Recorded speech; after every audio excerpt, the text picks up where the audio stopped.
ज़ाते खुदाई आहे। दुनिया जे अंदर कंहिंखो हिकु दफ़ो घुरो ॿियो दफ़ो घुरो मुंहुं फेराईंदो, लेकिन मुंहिंजे ख़ुदा जा दर उहे खुलियल आहिनि जो जीअं घुरंदो वञ तीअं वधंदो वेंदो आहे, जीअं घुरंदो वञ तीअं वधंदो वेंदो। इने करे त सुहिणे लतीफ़ असां साफ़ सूफ़ी हूं, साफ़ सूफ़ी हूं। इने करे त सुहिणे लतीफ़ सरकार दाह करे चयो त छाला वञी छो, छाला वञी छो अदा तू त बेली थी त ॿियनि जो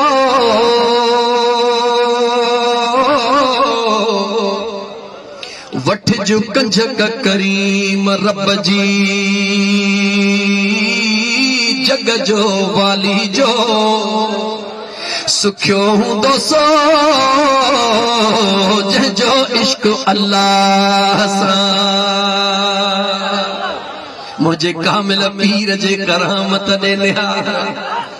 आंगुर जे इशारे सां इहो ई सबक ॾींदा हल फ़कीरो। घर में हुजो, हजर में हुजो, जबल में हुजो, ज़मीन ते हुजो या ज़मीन आसमान जे विच ते सफ़र कंदा हुजो, हथ कार ॾे हुजे, दिल पंहिंजे यार ॾे हुजे। चो त मुंहिंजा दोस्त अज़ीज़ जॾहिं इंसान जो हथ कार ॾे हूंदो आहे, दिल यार ॾे हूंदी आहे, पोइ जॾहिं दिल में उहा मौज अचे वेंदी आहे, पोइ दिल मौज कंदी आहे। पोइ जॾहिं दिल मौज कंदी आहे पोइ छा थींदो आहे? पोइ जंहिं दिल पीता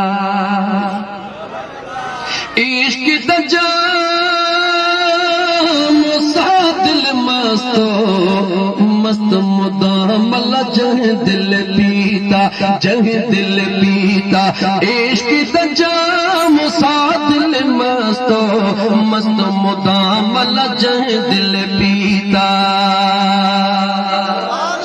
हाय मस्ती दे विच मुहब जो मिली आए हस्तीअ खे छॾ, पंहिंजे पाण खे छॾ, पंहिंजी अना खे छॾ, पंहिंजे कपिड़नि खे छॾ, पंहिंजे ज़ात खे छॾ, पंहिंजे ताक़त खे छॾ। हिकिड़ो दफ़ो रुॻो यार खे दिल ॾेई ॾिस, मुंहिंजो सचल साईं थो ॿुधाए। हो मस्ती दे विच मुहब जो मिलिया अल्लाह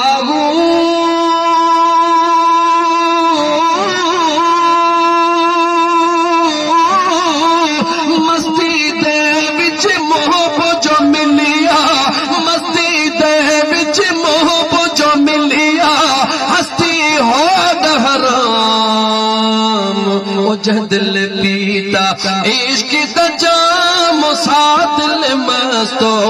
मस्त मुदामल जंहिं दिल पीता, जंहिं दिल पीता इश्क त जाम सा दिल मस्तो मस्त मुदामल जंहिं दिल पीता। है दर सयां दे समय सिपाही है मौलवी साहब पंहिंजे इल्म ते ज़ोर, दुनियादार खे दौलत ते ज़ोर, जवान खे पंहिंजे जवानीअ ते ज़ोर। ओ मुंहिंजा दोस्त अज़ीज़ अल्लाह जे कामिल वलियनि ॾे निहार सभु कुझु हूंदे बि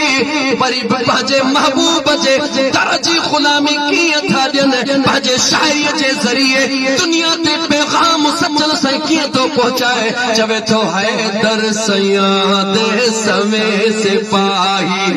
दर सयां दे समय सिपाही अल्लाह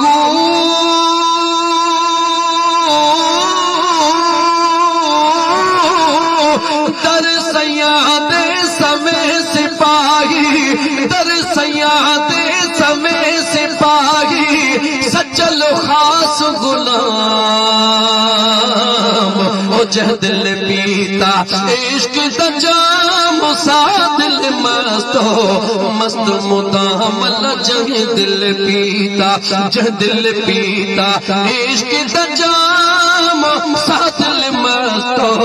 मस्त मुदामल जंहिं दिल पीता। खोले थो ॿुधाई मता चमी रहे चरिया नचन छो था मता चमी त चरिया हिननि चरियनि खे छा थियो आहे मता सोची त असां बि त वेठा आहियूं ॿुधूं त असां बि था पिया मगर असांजी कैफ़ियत छो नथी थिए ॿुध त सजण साईं जो फ़क़ीर खोले थो ॿुधावे त इश्क चइबो छा ओ मुझा दोस्त अजीज दिल खोले वेह दिल खोले बुध तुझे अकुल जियादो सवाल जरूर इंदो बेठा त असां भी सभयूं सचल सा इश्क त असां भी कयूं था सचल सा प्यार त असां भी कयूं था शेर त असां भी बुधो सचल साईं जो मगर असां जी हा कैफियत कान थी चंद माण्हुनि जी छो थी हेॾे तवजह कजा त मां थो ॿुधाई सिज त बीठो आहे छा बीठो आहे गाला गाला सिज सभिनी खे नज़र अचे थो पियो जंहिंखां बि पुछंदे सिज वेझो आया परे छा चवंदो ॾाढो परे छा चवंदो